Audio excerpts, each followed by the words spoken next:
कंचन राज मुजफ्फरपुर।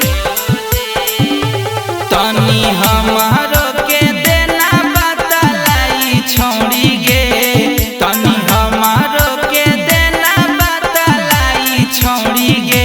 त कहाँ सीखे जाही रोजे तू सिलाई छोड़ी गे, त कहाँ सीखे जाही रोजे तू सिलाई छोड़ी गे।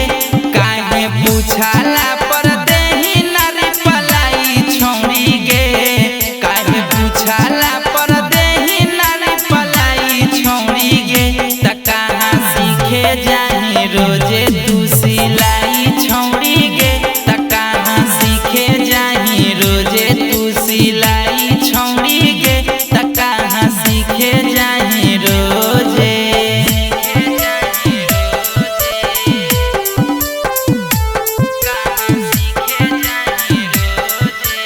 म्यूजिक बाय विकेश भोजपुरिया। डीजे कंचन राज मुजफ्फरपुर। अब तोर लगन चढ़तौगे कौनो मंगिया भरतौगे, इसी घल का ससुरहरिया में काम करतौगे।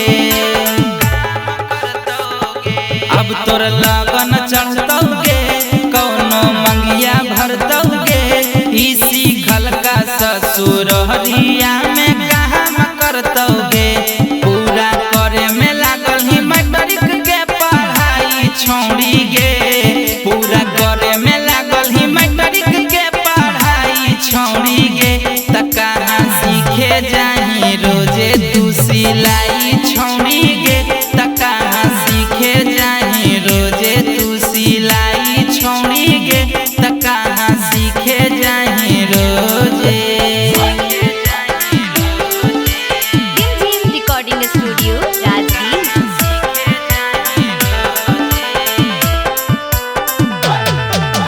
डीजे कंचन राज मुजफ्फरपुर।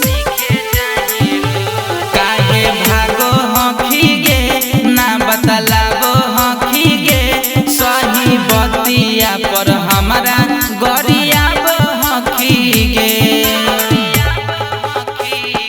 काहे भागो हखी गे ना बतलाबो हखी गे, सही बतिया पर हमारा गरियाबो हखी गे।